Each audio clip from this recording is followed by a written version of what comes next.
And did you want people to ask questions as you go along, or did you want them to wait? That's fine. Questions while we go along is fine. Okay.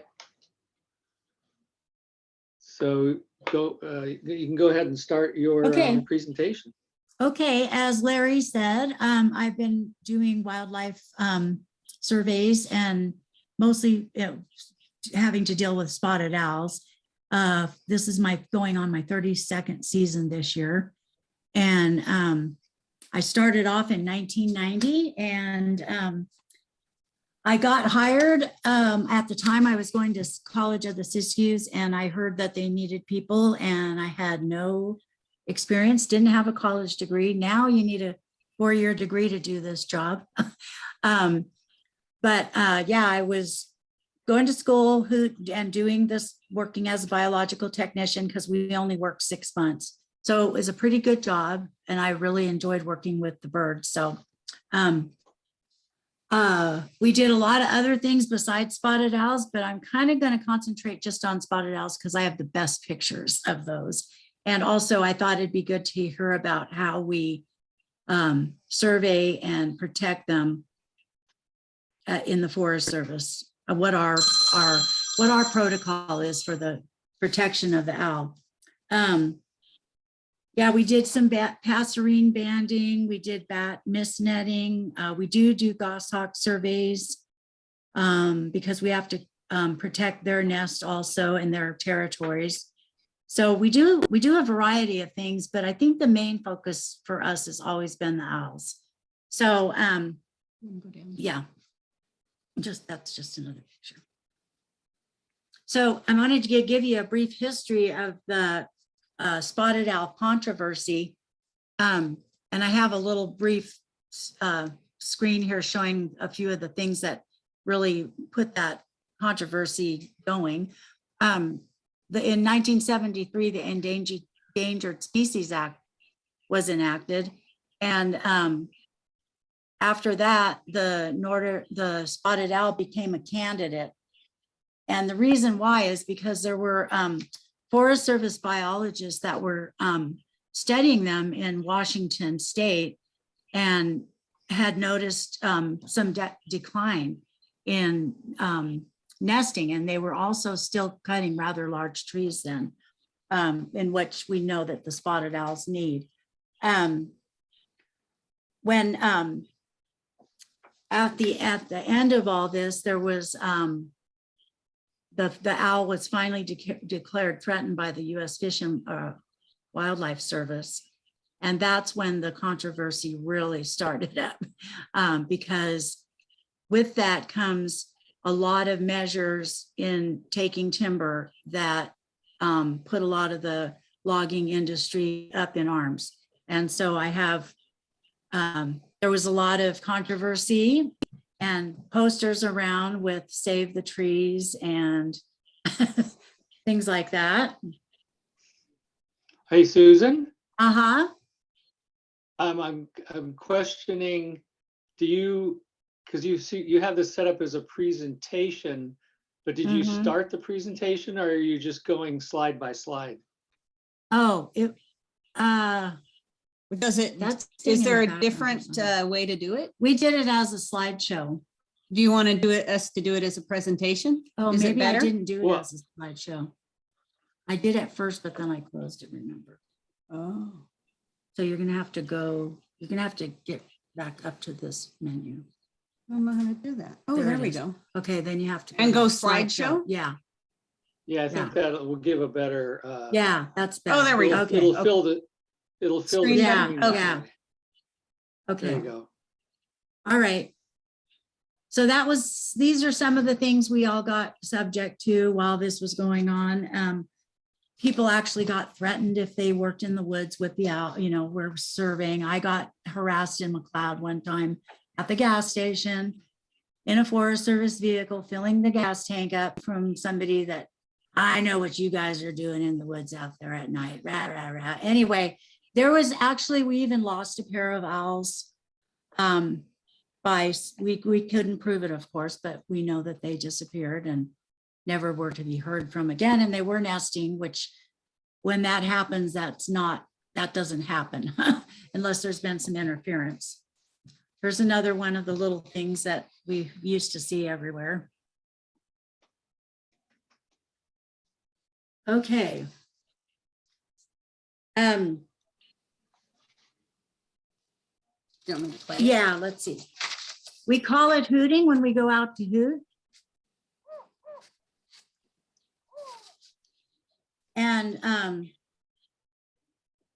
as I mentioned earlier, when the Forest Service and the biologist for the Forest Service, Eric Forsman, started studying how to survey for owls, and he developed protocols, and along with the Fish and Wildlife Service, they developed a protocol to make sure that before we did any kind of harvest, that we made sure that the owls were not using where they were intending to harvest. So the protocol had a whole set of how to get the owls to tell us where their nests were, show us where the nests were.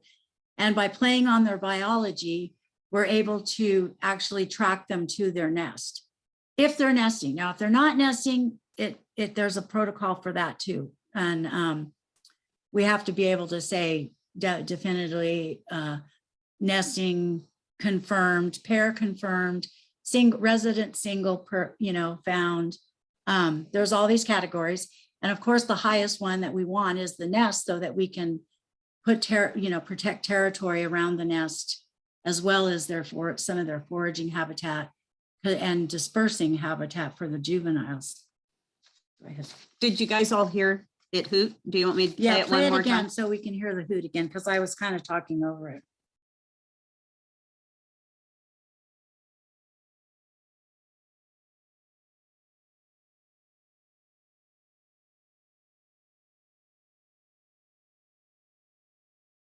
Didn't do it. No, it's gonna.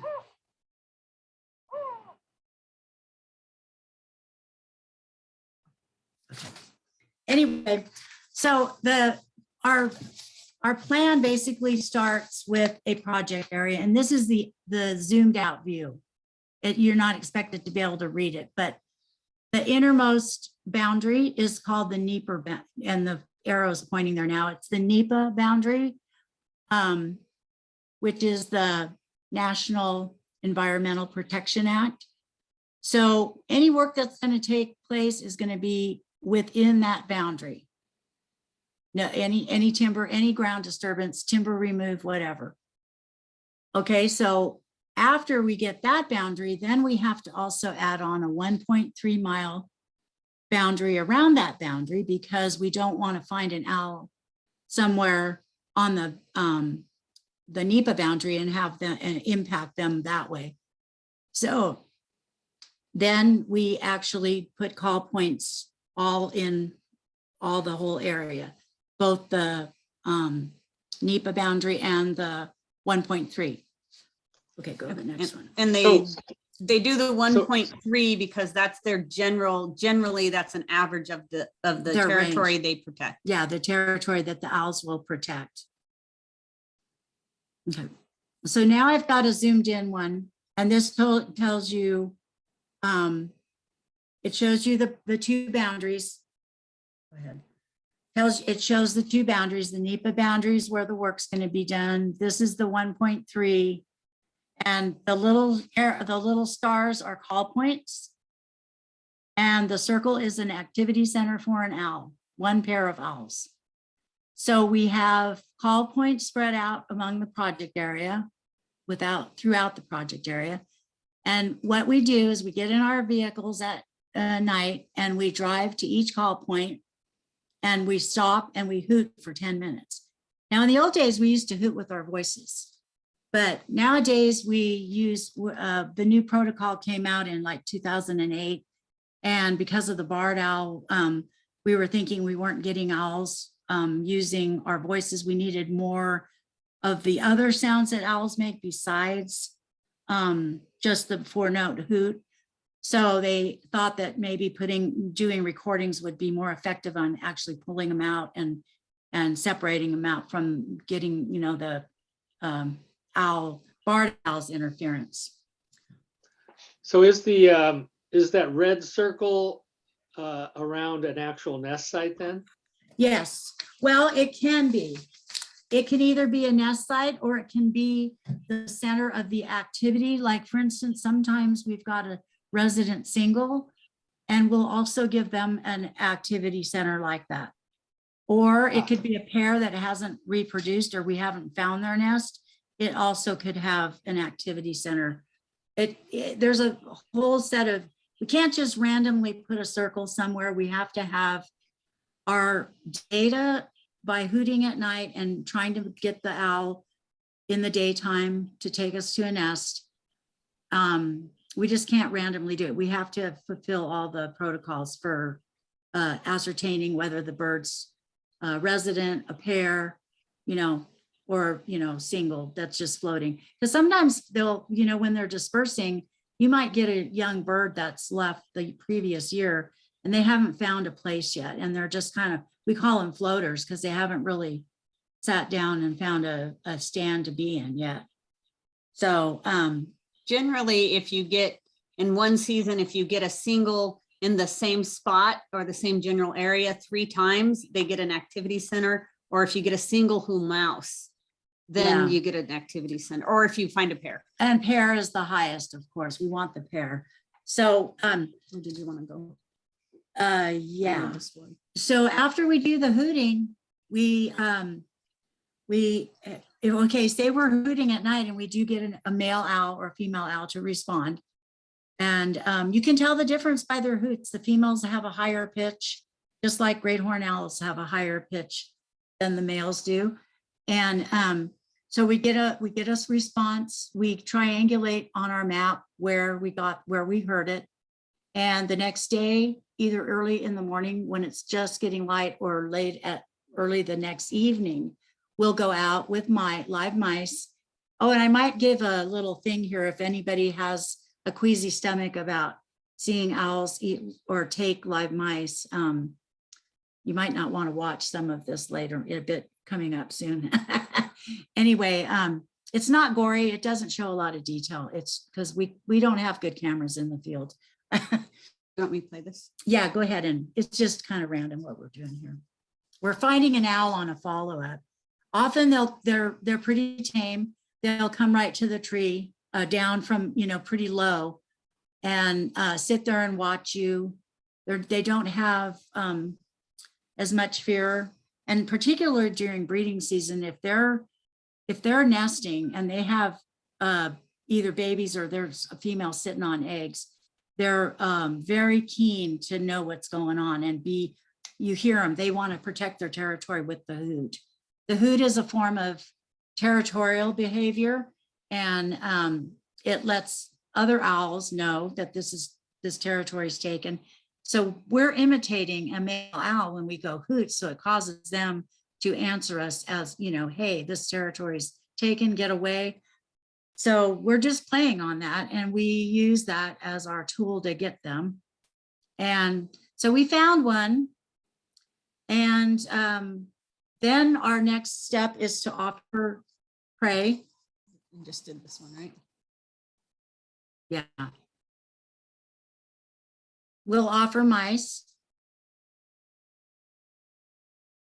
See, there's a mouse down here. Yeah. Okay. And you see the young, this particular bird here is young. And he was kind of weird. He didn't really know what to think of that mouse. He was with a female, there was a pair there. At the time, we didn't know there was a pair there. We only knew the male owl. We'd only heard him. And he was interested in the mouse, but he acted a bit scared of it, actually, if you can believe it. He just would look at it sometimes. I think the next screen might show some of that. He's got a really funny look on his face. They're kind of like, what do I do? We thought it was funny. This is Stephanie. We thought it was funny because we're both older and we were out in the woods and we had a young male new employee with us, and this young male owl wouldn't mouse until the older female showed him what to do. Yeah. And that made us laugh all season long because pretty much that's what we were doing all Oh, season long. before we go to the next screen too, if you notice the trees back there are painted, that's what happens during timber sales. And I don't know, I can't remember what the prescription was on this particular unit, but it's either take trees or leave trees. And I'm hoping, luckily we found the owls there, so they couldn't do the sale. And they got, a lot of people get mad at us when that happens, but you know, whatever, they had to find their board feet somewhere else, you know, not in the owl's territory. Sometimes when we get there to mouse, they just don't want to wake up yet. It's not quite dark enough and we have to cajole and sit and wait or come back. And often they're sleeping like this when we see them. They might hoot, but then they'll go right back to sleep. It's really interesting when they do that. So there's messages in the chat. So should I try to read Oh, those? sure, go ahead. Oh, okay. Oh, yeah. Yes, thank goodness. We'll go to the next one. I'm now. trying. Oh, I it's did not doing it. something. Why didn't it do I it? don't Oh, there it know. is. Is that a, that's not a video though. No, that's not a video.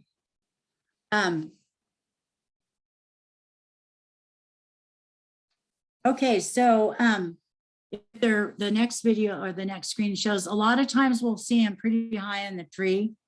And the whole thing about mouse, we call it mousing, is to try to get them to see the mouse and to take the mouse and thereby taking it to the nest or a young or another bird, you know, if it's a male, giving it to the female or vice versa.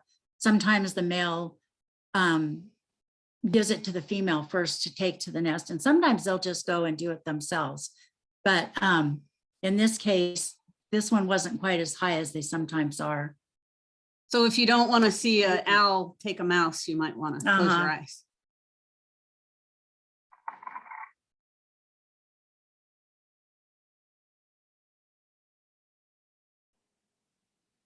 So when they go ahead and take the mice like that, the mouse, mice, we have to kind of follow them as best we can through the downwood and everything, and try to see where they're taking it. And often they'll try to do it away from us. They'll kind of try to hide from us. Not necessarily hide, but if they're going to take it to the nest, they'll do it in a roundabout way. They won't fly straight to the nest. They'll always go and land first and bite the mouse on the back of the neck to kill it. And then they'll sit there with it in their mouth a long time and decide when it's safe to go. They're always on the guard for predators. They're always looking up for goshawks and other hawks that they don't want to lead anybody to their nest. Are you ready for Yeah. the next one? Mhm. And I presume that the mousing activity is to primarily to find their nest sites. Exactly, because when they are actually breeding and nesting, they are driven to feed the babies first. I mean, they sometimes will eat one, but any mouse after that, they will take to the nest. If they're not nesting, they will often eat all the mice, and the protocol states we're supposed to see them eat 6 mice before we make the assumption that they are not nesting.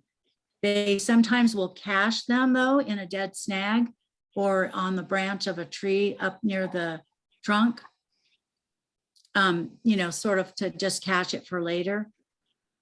But basically, if they're nesting, they are really keen to mouse, and their fear is just gone. They don't care. They'll do anything to get the mouse and get it to that nest. So is this also supplemental feeding for nesting owls, or? No, we don't consider it supplemental feeding. Okay. It's Yeah, just that a was tool. I mean, yeah, we don't consider it that way. It's mainly just for us to be able to find out where that nest is, put a mark on the map, and GPS it and get it in our database so that if any project is ever planned again in the forest, that stand, as well as that 1.3 mile circle around the nest. You saw those two circles. The first circle is a disturbance circle. The second one is a 1.3, which is supposed to be their territory. And like I said, it's not always a nest. It could be just a roosting spot and that seems to be frequented a lot, you know, and also we also try to choose the by habitat in those cases too. And then do you go Yeah. back and check on them at certain Yes. intervals or? Yes. Well, we often like to, once we determine that they are nesting or that, okay, if this was a new nest, we would want to know if we would see them take it into the nest. You can go to the next slide though. I think these are mostly just all nesting or mousing slides. And that one there is from the nest tree. We might have to play that again. I've been playing them. Okay, several yeah. times. As you can see, they don't really care if you know, they'll get pretty close to you. We do put them on. Oh, and there's an example of the kind of snag that they might go ahead and put into the cache something in if they weren't nesting. Sometimes I'll put it at the very top. If it's a live tree, they'll put it on the branches and cache it there. So she came from the nest tree. That one in the back that she came from was the nest tree. Yeah, that's where she had been, which we didn't know at the time. But when she came from there, we figured out that was. And she's molting. Yeah, is that the one that shows the good molt pictures? So. There's a better picture that shows the molt. You want me to go forward? Yeah, go ahead. Finish watching. So okay, finish watching this one. It shows it pretty good on this one. Yeah. Oh yeah, the feathers on the right wing. Yeah, there's a better one that shows it being both wings the same, symmetrical molt. Oh, did you go backwards? No, we already saw that one. Well, we put the same one in. Okay. And that's not a video, right? No. Okay. That's actually taken by putting the iPhone up to a binocular. Yeah. We don't have, you know, none of us have really fancy equipment. So iPhones, and every once in a while, somebody works with us that has a nice camera. And of course, we get as many of those pictures as we can get. Oh, that is a video. Oh. Oh, this is the hooting video.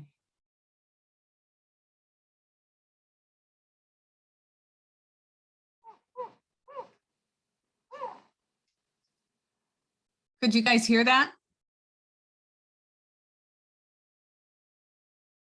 Yes. Okay. And that's not the 4-note hoot. No, the 4-note hoot, that the first one that you heard was actually.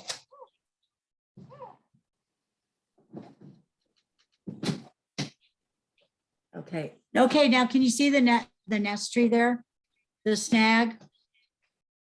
Yes. That's a horrible nest tree. We don't know what's the matter with We this don't know what's the matter with them. Actually, it just shows you that we don't have much habitat left, is what it shows you. Usually this tree would be surrounded by other big trees and offer a lot of shade. Microclimate. Yeah. Oh, here we're gonna play on the. Well, hooter. maybe, I don't know. I think I left it on and it might not play. Oh, well, you can hoot good with your voice. But I wanted to play some of the other calls.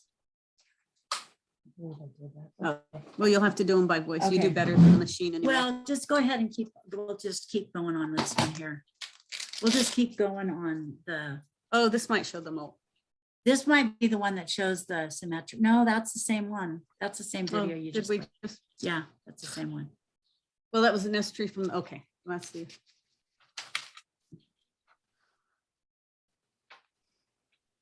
Okay, there's the female on the nest tree. This is a closer up picture of the nest tree. And the female's actually sitting out there, ready to deliver to the hole. And unfortunately, because we don't take the greatest pictures, there's an actual hole in that tree. It's not there, it's up here somewhere, but it doesn't show up from this angle. But I know this pair had failed nesting at least one. Have you ever got them to be successful? No, well, we don't know. That's the problem. This pair, we never know if they've been successful, because when we go back to check on young, they're never any young. And they're gone. They're gone from the stand. They won't answer. So what we're thinking happens, well, my theory is, of course, we don't have any way to know for sure, is that there's a pair of goshawks not too far away. And goshawks will prey on their young. So I'm thinking that they're just smart enough to know that, and they clam up. And when the babies are young, they're pretty much invisible because they are in the uppermost, usually they're in the tallest part of the tree underneath the greenery. And the parents will just follow them around and feed them. And they come out when they're white and fluffy. And they look way too underdeveloped to be out of the nest. So they're pretty vulnerable. And I think my theory is, because the goshawk is so close, there's a pair there, a nest, actual goshawk territory, that you can actually hear the goshawk cacking from that nest tree. And I'm thinking that because of that, they are just, as soon as the babies come out of that nest, they're more quiet, and they won't answer us. They just either leave, and they might leave to go to another stand.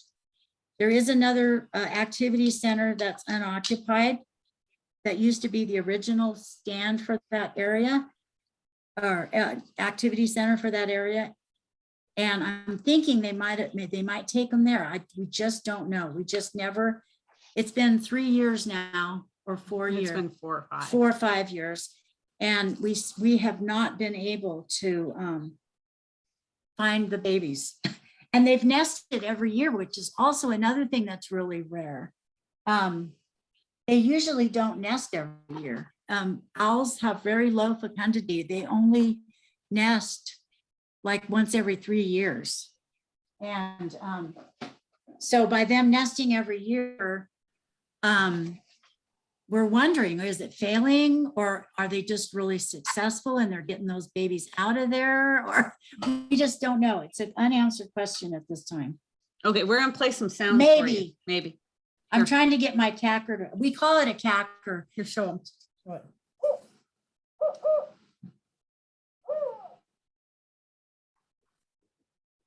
This is what we use now, as opposed to our voices.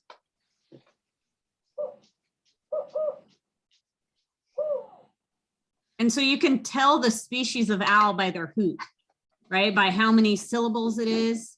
Or the inflection. So like a northern spotted owl, or all the spotted owls are 4-note hoots. A barred owl is 8 notes. No, it's 4 too, but the cadence is different. No, it's who cooks for you, who cooks for you all. Well, they do it twice, but so do it's still a 4-note hoot. Yeah, the barred owl has woo woo woo woo woo woo woo woo, and spotted owls are woo woo woo woo woo woo woo woo. So they're in the same genus, so they're very closely related in that respect. So they're both strix. So oh, here's the one with the good molt pattern going on. Oh no, that's the same one. That's not, how come it's going there again? Did you go backwards? No, I didn't go backwards. We've been. No, that's a new one. That's a It new is? video. Oh, okay. Yeah. I have a question. So do the young, like I know great horned owls do they branch when they come out of the nest cavity? Do they branch? When they're Yes. young and okay. Yes. So they they call do, it they branch. branch. We call it branching, and they do that we say that with goshawks too. And they're still pretty uncoordinated. More often though with spotted owls, what they do is they come out and they climb up and down the tree with their beaks and their talons. They'll use their bill as a pull-up mechanism and then their talons, and they'll climb up and down the tree and they'll go cruising through the woods. Often I've seen them on the ground, a baby on the ground. I always try to shoo it up the trunk, you know. But then I've seen great horns like that too, where they're on the ground and totally vulnerable. And the parents are there watching really close, because if you try to get that baby or do anything, they're on you. And that's why they need the multi-level forest, because I've seen them where the baby can't fly, but it'll hop, and then it'll hop to a snag, and it uses the different levels of the different sized trees to get higher up. So that's why you need the different levels and not this. Some timber likes the single age management, and that's not really that great for this type of species. Yeah, Sorry, I'm yeah, talking yeah, we call that multi-level canopy, multi-storied canopy. And really imperative that the owls have that. That's one of the factors. This is not a good example of what I would call owl habitat. It's pretty open canopy. And that's why another reason why I think if they do have babies, they do take them away and they hide them somewhere, or they just are really quiet and you can't see them when they're sitting on a tree unless they talk. It's rare to be able to see them unless you really are trained.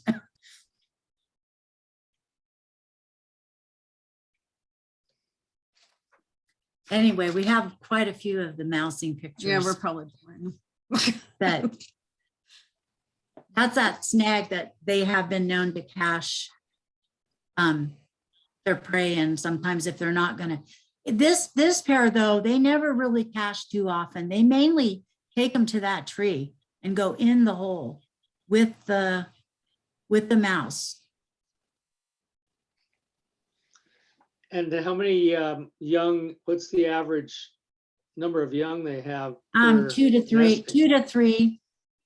Usually 2 is the average. 3 is really rare, although we have had 3. But only every 3 to 4 years. But they only breed every 3 to, yeah, they have low fecundity. They don't breed very often at all, which is another reason I think this pair is so confounding to me, because they bred a lot of years in a row. Actually, they did skip 1 year, and then not to ever see the babies. A lot of these shots just show you that the acrobatic behavior when they're mousing. They don't care if it's on the side of a tree, if it's on the ground, if it's on a stick that we hold up, or often we'll just put them on the ground, and then we got to really watch the mice.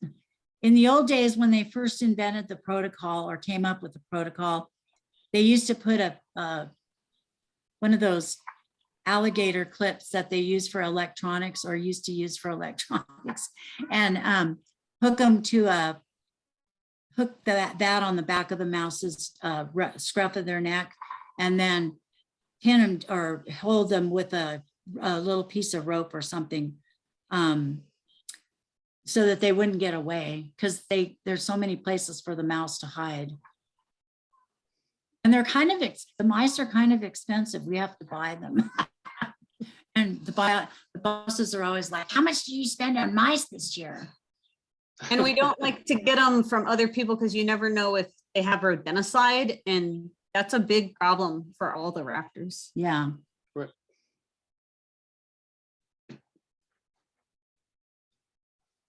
See, sometimes they'll just get it off the ground. We'll put it on the ground. And what general elevation are you noticing these owls are in? well, McLeod is what, 30, 35, but they're 35. usually higher. Like elk is- We've got them down in just outside of Reading. We've got them. They don't go too high up here though. not above 6. No, we've never had a nest that high. So I'd say between 1,000 and 5,800. 58 at the most. Maybe not, I think 58's pushing it even. I'd say more like 5 would be the most. Oh, here's the mail. Oh, okay. So a lot of times we'll see them sit there and wait for us to give another mouse, and they've already done their we've given them enough to know that they've taken it to the nest, and we're not going to give them any more. And they'll sometimes actually follow us out of the stand and watch us as we go. And this is a case. And sometimes the male will answer as we're leaving.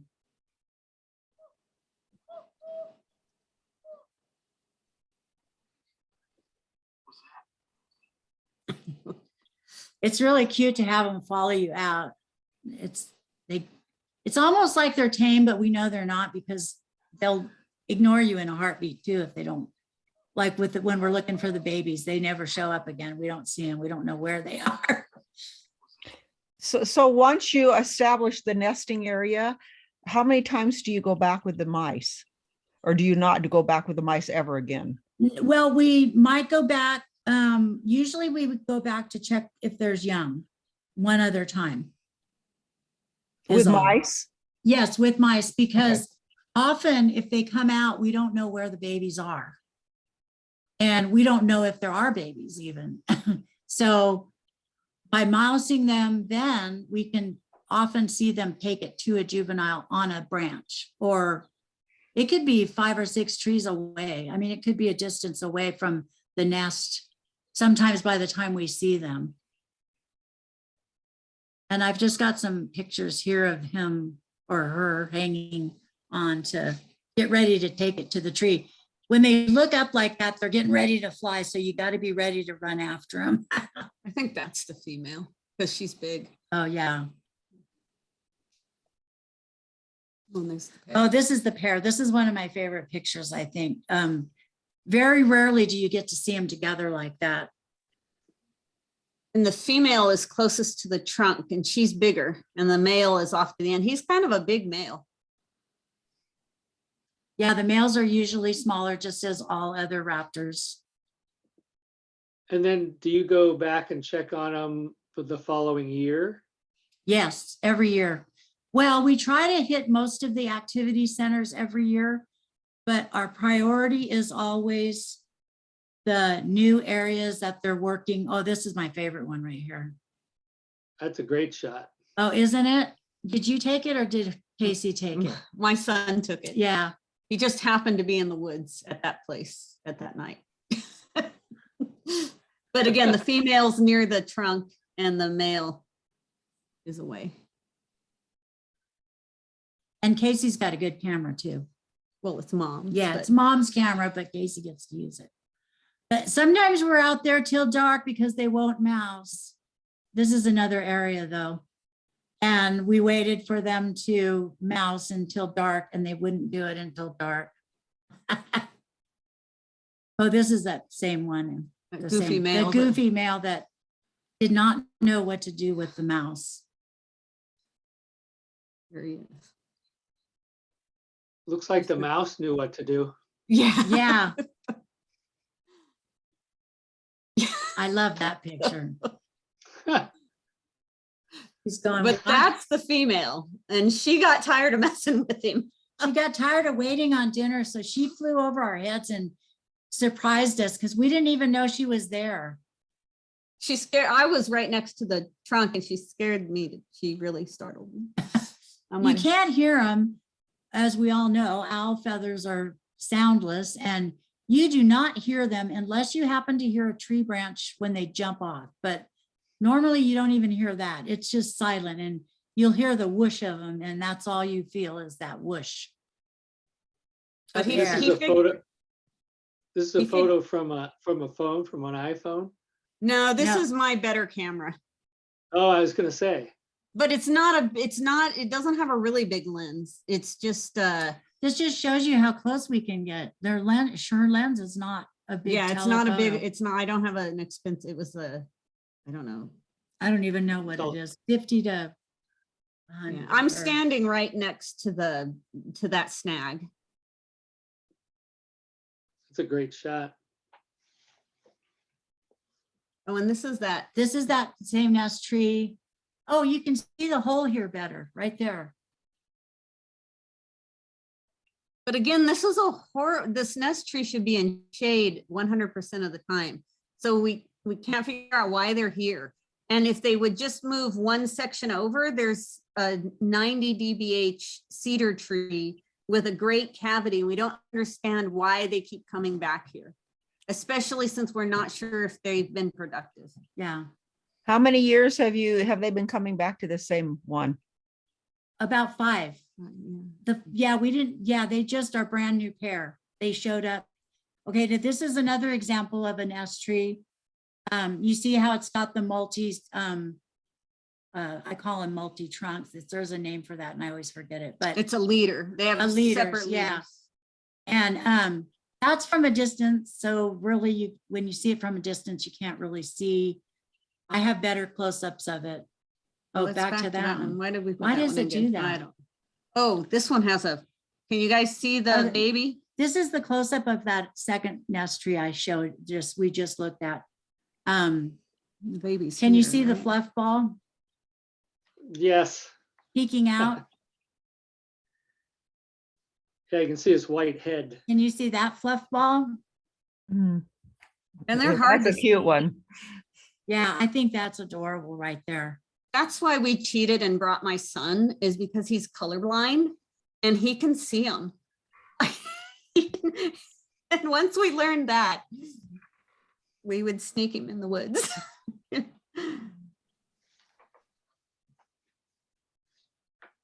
They don't have quite as good a camouflage as the adults do when they're up and against the trunk, but that's why I think, they do tend to branch out in the uppermost branches where it's real thick in those Doug firs, and but this guy, you can see on this one, he's starting to get his feathers. His primaries are coming in. So I know burrowing owls have high site fidelity once they have successful nesting. Is that true with the spotted owls also? Yes. Could you? Yeah. It might not be site fidelity in the sense of the actual same nest, but it'll be territory fidelity. That 1.3 circle I showed you, Yeah. they could have another nest in the same air in the same circle, or it could be just outside of the circle. I mean, the circle is arbitrary, that's for us. But the owls will stay to the site as long as that, for some, I don't know what makes them change, but I have had them change before. One time they were nesting on a mistletoe, a big mistletoe, and it made like a platform, and there was a pair that was on there for years. And then I suspect that maybe something happened to the mistletoe and that's why they left. And they went to another, a really weird small snag. I couldn't believe they could fit in there, but it was up against a big tree but it was a dead snag, but it was a small one. And then they moved again after that. So they did have 3 different nests in that territory, in their territory. So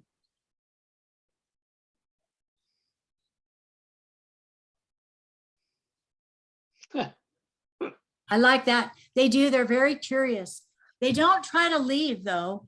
They'll just stick around and look at you just like the adults do. And they'll just go, huh? And once we see them, we don't keep mousing usually because we just want to know that they reproduce and then they're fine, we can go. But we do try to make sure that we find out if they did have young and how many they had.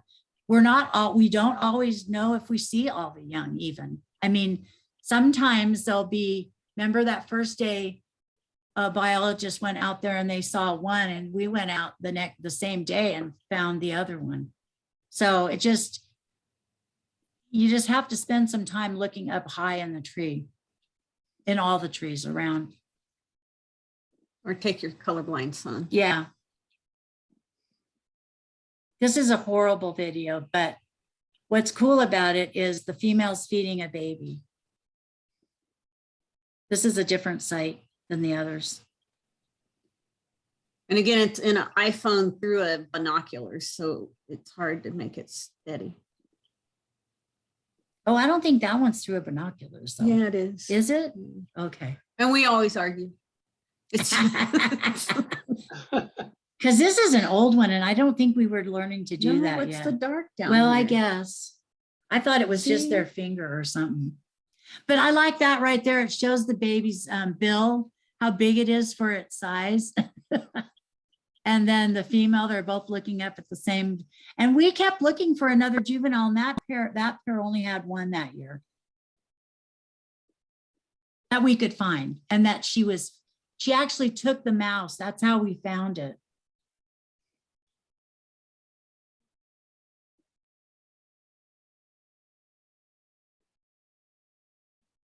Is that the same? Oh Yeah. yeah, there's another Because one when I too. put the thing down, when I go like that, it makes the video run. Oh, And I didn't know that.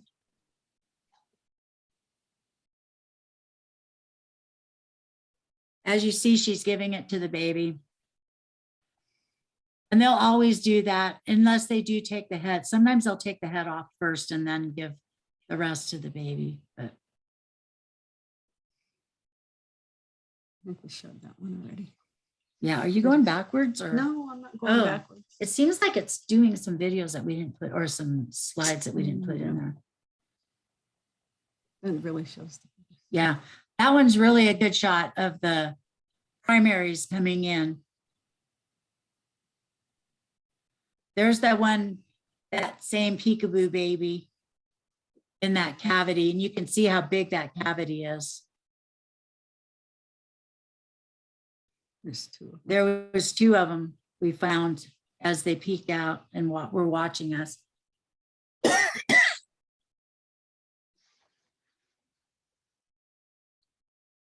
Oh, that's the same one. Yeah, it goes back again for, I don't know why it did that. Oh, because we did it. Wasn't it late? No, it was. Oh, there's that one Actually, again. there was two of those videos of the mom with the baby like that feeding. Oh, yeah, no, that's the same one. How do we reproduce slides? I don't know. Oh, and that's it. Are And we that's done? it. We're done. I was going to give you, yeah, the people that, excuse me, I'm having a dry allergy cough. You want me to get you some water? Yeah, I have one in there in the living room. My bottle's there. The interesting part is you can hoot and hoot and hoot at night and go to all these project areas. And, you know, we usually hoot, we come to work at like maybe 2 or 3 and stay out until midnight or so, sometimes later, a lot of times later, depending on how big of an area we are covering. And we go out in separate vehicles. So there'll be like, for an example, there'll be 4 of us and we'll each have a vehicle, but we stay in radio contact in case something happens. Or if we hear a bird, we want to make sure that what we're hearing really is a bird and not another person hooting. That's happened to us many times with other private hooters that we don't know are out there. And that's happened a lot of times with people hooting or people doing a survey hooting, and then it gets reported that somebody heard a spotted owl. And I go, wait, what night was that? And where was it? Oh, that was us hooting. They didn't hear an owl and it was bad habitat. So I go, oh, they just probably heard us hooting. But that happens a lot. And the private timber companies have people hooting too. And also the environmental contract, or what do you call those people that do the they're consultants, biological consultants have, timber management companies employ hooters to check their, and they have to hoot on our property too, because, you know, like I showed you about that 1.3 mile radius away from the activity center, they've got to check. And if it happens to be on public land, then they go and check it. So there's a real need for us to do more, getting together. We are supposed to get together once a year with the Fish and Wildlife Service in Wairika and share our project areas with private, and they're supposed to share with us so that we know where people are hooting, so that we're not harassing the birds. And some people are really good at telling us where they're hooting and others aren't. So it's hard. That's a hard one. You just have to be aware if you hear a vehicles going and you go, oh, that's a person out here hooting. Another person hooting for birds too. And we all use the same soundtrack, right? Yeah. And so you can listen to it and you'll recognize, because it does different calls at different times. Yeah. And so you'll recognize it. So how come that the different organizations aren't coordinating with each other when Well- they do all this, when they do these surveys? And We don't my know. other question is, are they year round? Oh, no, it's only, oh, I'll let you talk. Are you talking about hooting year round or surveying year round? Either or. Oh, well, no, the surveys only are during breeding season of the owl. So I think it's March 15 to fledging time, which we usually are done by the end of August. Actually surveying, doing the 6 visits. Oh, and that's the other thing I failed to mention. When we do that group of call points that you saw in the map, when we do that, we do each one of those call points 6 times. And we have to have 2 visits completed before June 30th. That means all those points have to be hooted 2 times, 7 days apart before June 30th. And if So you're there's pretty busy. snow, yeah, and if there's snow and you can't get in, it's hard. So some of the private companies will go in on snowmobile. And I think the reason, so there are private companies who get paid by the timber companies to hoot. And so the timber companies would want you to pay for their data. So it is, some of the timber companies are better at sharing, but then it becomes, It becomes political. yeah, because they're like, you have to pay us for our data because they, it's costing them money. So we should coordinate better, but it's not. I think the Fish and Wildlife has been working on that for a long time, but it's really hard. It comes back to the thing of private land, but that comes with the controversy though, because, the owl, when it got listed, even though you own your land, you have to abide by the rules of a endangered or threatened species. But it's there to protect the animal. And, some people just don't agree with that. They don't agree that animals should be protected, I guess. So anyway, that's what it comes down to, is not wanting to share their data, or maybe not even wanting us to know that they've got owls or something. I don't know. We have to, as a public, this is our land, this is public land, we have to share everything. And we do share it. Although we don't share, we do if they have a reason to know. If they are planning a timber sale, they will ask us that, we're planning a timber sale here. Do you have any owls we should know about? And we do have a database that, and the state has a database too, that all the owl data goes into. And it's that's how they can see where our owls are without asking us, although they still ask us sometimes to just for a fast way of doing it, rather than getting on the database. Because I've heard that their database takes like a year to get from us, which I don't understand why it should be that slow when it's computers. It shouldn't be that slow. And ours is done by the end of the season usually. And the northern spotted owl is still listed as endangered? It's threatened. It's threatened. Mhm. And then the So- California spotted owl isn't listed. It's a species of special concern. Yeah. It's Which not a doesn't get- candidate. Is it a candidate? I think it's threatened too in California. I mean, no, I think it's a state Okay. species of special concern. Well, I know that species of special concern means absolutely nothing, because that's what burrowing owls are. yeah, And they have no protection whatsoever. right. So, but as far as private timber companies, are they required by law because of the threatened status that they have to do these surveys? Yes, they do.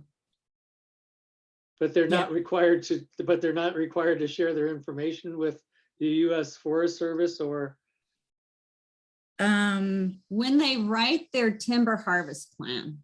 So when they write their timber harvest plan, Stephanie used to work for a consultant, so she knows all the private stuff. I don't know very much about the private stuff. Go ahead. when you write your timber here, it's weird, a voice I know. speaking from the dark.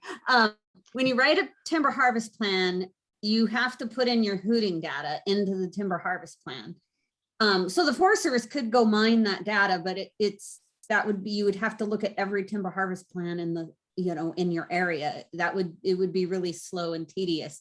So yeah, all timber harvest plans have to go. CAL FIRE is actually the regulator. And so you write up a timber harvest plan, and it's really like an EIR. It's a huge document that covers all the, California, the spotted owl, fisher, goshawk. It covers any species. You pull a list. You pull a list from the California Natural Diversity Database, and you pull a list from US Fish and Wildlife Service, and then you pull a plant list from CNPS. And you have to cover all state and federally endangered and threatened, and you have to discuss this species of special concern. And then depending on the species, so like for northern spotted owl, you take wherever that activity center is, the point, and there's 3 circles. And I don't remember all the. One's a nest core, one's a noise disturbance. I can't, You go out like 1,000 feet, you go out further, and you have to keep, so much nesting, roosting habitat. So you determine habitat type by how big the trees are, what type of canopy cover you have, what the forest stand looks like. And so you always have to keep, and I don't remember the numbers, but there's a certain number. You have to keep this amount of nesting, roosting, this amount of foraging, and this amount of dispersal. And you can't degrade more property, more than that within the plan. Within the circles. So there's like in the inner circle, I forget how big they are. The They're inner like, circle is considered the nest core usually, or the center of the activity center. and then as you go out, you can have, you can do less there's 3 circles. You can do less in the middle, a little bit more activities as you go out, and then more as you go out. And so, yeah, all that data is turned into CAL FIRE, and then CAL FIRE sends all the timber harvest plans to CDFW, California Department of Fish and Wildlife. They send it to the US Fish and Wildlife Service. And you usually have to, if you have a federally listed species, you have to consult with them before you turn in your plan. Yep. And so it goes to CAL FIRE, it goes to California Department of Fish and Wildlife, US Department of Fish and Wildlife, And then then, the water board. and then we don't have to do the water board, but then they have to consult with the Fish and Wildlife, which means usually the Fish and Wildlife Service comes out and looks. Right. Now, the Forest Service doesn't send their timber harvest plans in this process because it's federal lands, and the federal government owns their own lands, and they're the federal government. They don't have to obey the California state rules. I mean, they do, We actually go over them. right. So, the Forest Service doesn't have quite the same requirement as the private timber companies in California, but they still consult with US Fish and Wildlife Service. I think you still have a pre-harvest inspections. Do you? No, not usually. Oh, okay. Mm-mm. Just the owl stuff, or the Just the US sensitive- Fish and Wildlife Service? Yeah, level 1 or whatever they call it. Yeah, that's definitely, they are consulted. And like I said, there are 2 databases. There's the federal database and there's the state database that keeps track of the owls. So those two databases don't always match. Somehow when they pull, so this federal is NRIS, and somehow NRIS doesn't always get pulled in. Because I had a case where I knew there was a single male in this one spot. We always went and tried to get him. He wouldn't mouse, but he was always there. So when I left the Forest Service, because I was just a temporary employee, and I went to the private timber company, I was hooting that area and I got him, and they're like, oh, well, that's weird. And I was like, no, there's an activity center there. And there was no activity center there. And I ended up getting the male 3 times in that spot. And when I did, I had to notify CAL FIRE, which notified the California Natural Diversity Database. And at that time, they made sure and pulled the NRIS data for that area. Mhm. And We yeah, didn't have a, yeah, that's bad when that happens, because all of a sudden I went from having no activity centers in there to, once they pulled it, they had some really old data, and they wanted to all of a sudden put 5 activity centers in this one spot. And I'm like, and that would really impact the private timber. And if there were 5 activity centers, then yes, we should protect that. But it was one resident male. And so then I had to really discuss it with, I'm like, that some of that Fish and data is Wildlife, old. yeah. Some of that data is old. And we all went out, CDFW, who manages the California National, we call it CNDDB. So it's California Natural Diversity Database. So they had to go out with US Fish and Wildlife Service and me, and we went to the different spots and showed the different, because one place was a manzanita patch. So yeah. So, and we ended up, and I had the Forest Service come, and, we ended up convincing them, this is where it is. This is the area with the best habitat, that's where we need to protect. So yeah, I don't understand why it doesn't always pull in. That's kind of weird. I don't know. It's getting better now that we have Kate there, because she talks to me. And I look things up for her and she looks things up for me. Kate is the lady in Sacramento who works for CDFW and runs the Natural Diversity Database. She runs the spotted owl portion. So you have to apply. So private timber companies have to pay the state, I think it's like $400 a year to get onto this database, and they have to have a reason, right? Because way back when we saw those posters, people killed them, they killed the owls. And so nobody wants to tell the general public where they are. And so you have to have a reason, you have to apply to get on the database and have a login.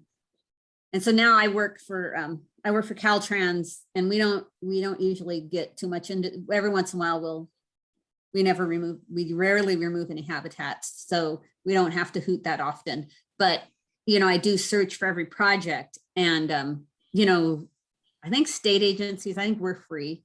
But you have to have a reason, you have to have an email, and they look at you to make sure you're not just going to find out this data and then, go do bad things. So they try to keep the activity centers secret. Any other questions? Want to see another picture? Go back to any pictures? Or I love the ones when they're peeking like that. Yeah, those are great images and great videos too.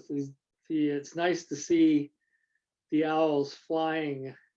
Like, yeah, I really like videos. that when they came up with doing that. The younger people that we hire are more into doing that than we are. Yeah, we don't know how to slow the videos down like that. Oh, I do now, but you? I know how now, but I didn't ever take the time to learn it because I just was excited to see them. But it's so cool to have them on film because, I mean, I've had them, I just never gathered them. This was like an impetus for me to get them together better. All the photos that I had in various places, iPhones and emails, and getting them off and getting them onto a source where I could share them easier. But Yeah, it's great. interesting.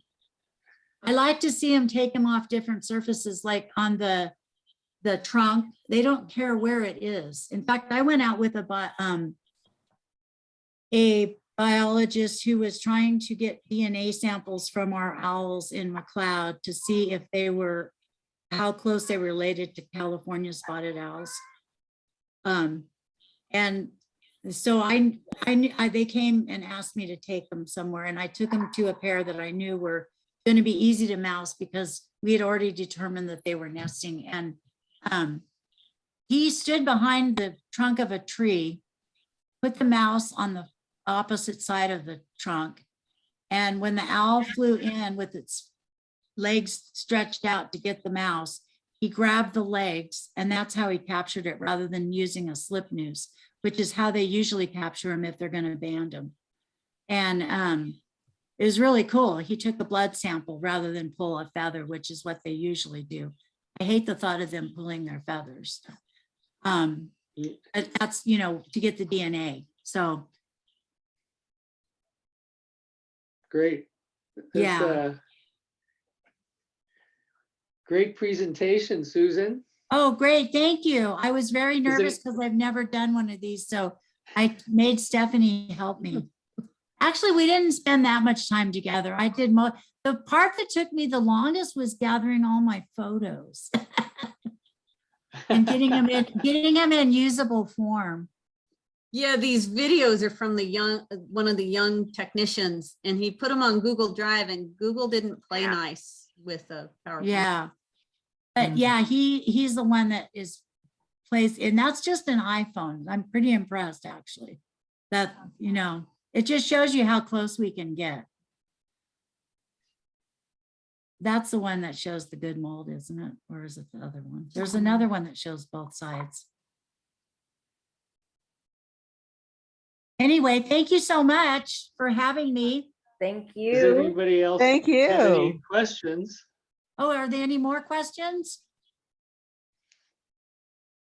Nope. All right. Well, thank you, everyone. All and right. Have a great night. Thanks, Susan. You too. I love it when the mouse falls. I know, I missed that one. I know.